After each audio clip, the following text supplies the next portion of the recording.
عمرك عرفت الصح بس ما عملتوش؟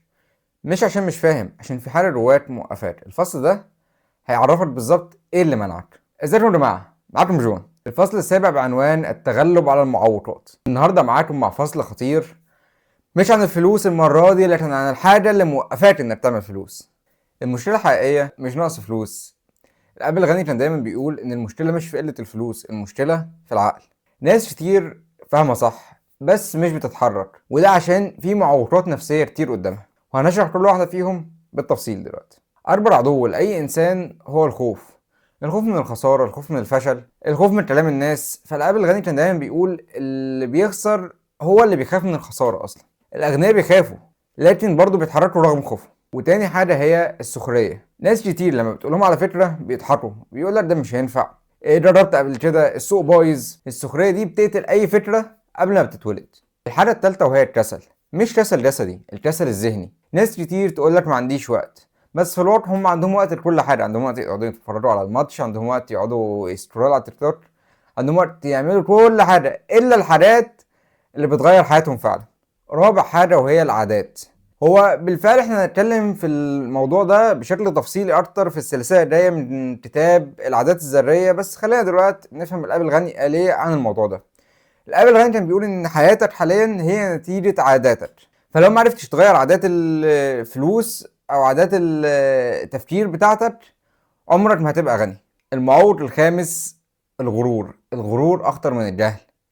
ناس وقت انا عارف، انا فاهم، انا عارف كل حاجه. ده واحد مغرور، ده واحد مش فاهم حاجه اصلا وعمال يقول اي كلام. فهو هنا الاب الغني بيقول لو بتدفع يبقى لسه بتتعلم، لازم تتعلم. ما ينفعش تقول انا عارف انا فاهم. كل ده هيوديك في داهيه. خليني اقول لك رايي انا بقى بصراحه. من الاخر اغلب الناس مش واقفه عشان الظروف مثلا، لا بالعكس، الناس بتبقى واقفه عشان هم مكسلين، هم خايفين، ده هيقول عليا ايه وده هيقول عليا ايه.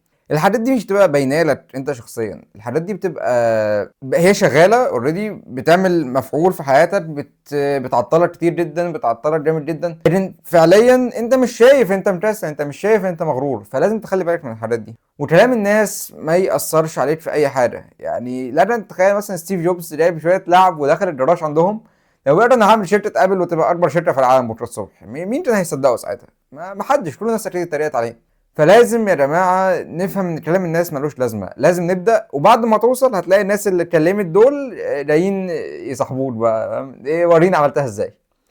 وده اللي بيفرق كتير جدا. الشخص اللي بياخد باله من الحاجات الصغيره اللي في يومه اللي بتخليه يفرق عن الباقيين، والشخص اللي سايبها ماشيه براحتها. الغنية برضه بيفكروا في الموضوع بشكل تاني. الغني مش بيستنى يبقى واثق جدا من نفسه عشان يبدا، بيبدا على طول. مش مستني ان الحاجه تبقى بيرفكت عشان يبدا، او مش مستني الكمال. بيبدا حتى لو في غلطات بسيطه بيعدلها بعدين وبيتعلم منها. الغلط مش عيب، الغلط بالعكس هو اللي بيعلمني. من غير ما اغلط عمري ما هتعلم اي حاجه، وعمري ما هوصل لاي حاجه، هفضل مكاني. فلو انت ما بتغلطش او ما بتفشلش فانت اصلا ما بتحاولش من الاول. يعني اقول لك دلوقتي على شويه حاجات ممكن تطبقها فعلا عمليا عشان تطبق الفرص ده في حياتك وتستفيد منه افضل استفاده ممكنه، تبقى استفدت حاجه فعلا من الفيديو ده. اول حاجه تعملها خالص، هات ورقه وقلم واكتب ايه اسوأ سيناريو ممكن يحصل لك في حياتك في الحاجه اللي انت عايز تبدا فيها دي.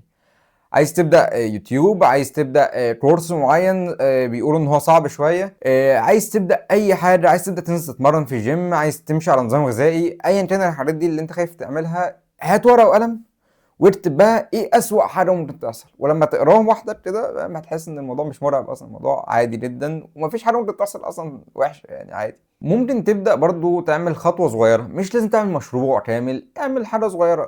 ابدا مثلا انزل الجيم مرتين في الاسبوع. يا عم بلاش الجيم، انزل اتمشى ربع ساعه كل يوم.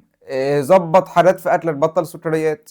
بلاش حاجه رقم الفتنس خالص. ابدا اقرا كتاب، اقرا مثلا 5 6 صفحات كل يوم. الحاجات الصغيره دي مع الوقت هتبقى حاجات كبيره جدا.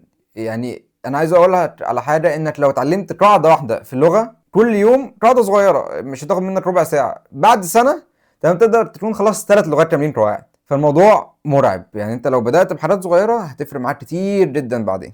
حاول تغير البيئه اللي حواليك. يعني هقول لك على نصيحه بسيطه، انت متوسط الخمسه اصحابك، يعني اكتر 5 انت بتقعد معاهم انت المتوسط بتاعهم. يعني لو انت عندك 5 صحابك شاطرين بيصلحوا غسالات، كلهم فنيين غسالات، انت بعد اسبوعين بالظبط لو صلحت غسالة هتعرف تصلحها لوحدك من غير ما تجيب حد. فبالتالي اقعد مع ناس، ابعد عن المحبطين، ابعد عن الناس اللي بتقولك الظروف والدنيا وتقول لي ده ابعد عن الناس دي خالص، عشان ببساطه دماغك زي الخلاط بتاع البيت ده، لو حطيت له بصل تمام هيطلع لك بصل، عمره ما يطلع لك مانجا، فاهمني؟ فانت شوف ايه اللي بيدخل لدماغك، انت بتسمع لمين، انت بتقعد مع مين اصلا، انت بتسمع لمين على السوشيال ميديا. ما انت برضو لو انت بتتابع ناس كلها بتتكلم عن ظروف البلد الوحشه وعن والدنيا والدين والحب والصحاب، طب ما خلاص، ما انت ده اللي هيبقى في جوه دماغك، ما انت مش هتطلع حاجه احسن من كده بعدين، هتطلع اللي انت بتسمعه، ما هو دي حاجه داخله دماغك، هي مجرد وحده معالجه بتعالج اللي دخل ده وبتطلعه بصوره تانيه. فحاول تنقي الناس اللي بتقعد معاها، تنقي الحاجات اللي بتسمعها، تابع الناس الصح، تابع الناس اللي فعلا مفيده، ما تتابعش اي هلس على السوشيال ميديا، عشان السوشيال ميديا سلاح ذو حدين. يعني انا مش عايز ادخل في الموضوع ده جامد، بس ما تتطرقش للجزء الوحش في السوشيال ميديا، خليك في الجزء الكويس منها. وحاول برضو تتعلم قبل ما تحكم على الحاجه، يعني قبل ما تقول لا لا لا وحشه ومش هبدا ومش هعمل، حاول تبص عليها، خش سيرش، بلاش تسيرش بقى دلوقتي، شات جي بي تي ادخل اكتب له انا بفكر اعمل كذا، هتلاقيه جايب لك كل التفاصيل. وبعد ما تفهم احكم على حاجه صح. واخر حاجه راقب عاداتك، حاول تعرف بتصرف ايه، والفلوس اللي بتيجي منين وبتروح فين، بتقعد مع مين على طول، الحاجات دي صدقني هتفرق معاك لما تاخد بالك منها. خلاصه الكلام ده كله ان انا في الاخر هقول لك ان المعوقات مش حاجات حواليك، مش حد بيأثر عليك، او مش حد بيمنعك، او مش الظروف، المعوقات جواك انت. حاول تتغلب على عقلك هو اللي بيمنعك دلوقتي، فانت حاول تتغلب عليه وتطلع من الحتة دي، اطلع من منطقة الراحة بتاعتك عشان تقدر توصل لحاجة بجد. لحد هنا لو حاسس ان الفصل ده لمسك بحاجة، يبقى انت كده ماشي على الطريق الصح. وما تنساش الاشتراك واللايك، وشوفونا في الفيديوهات الجاية. سلام.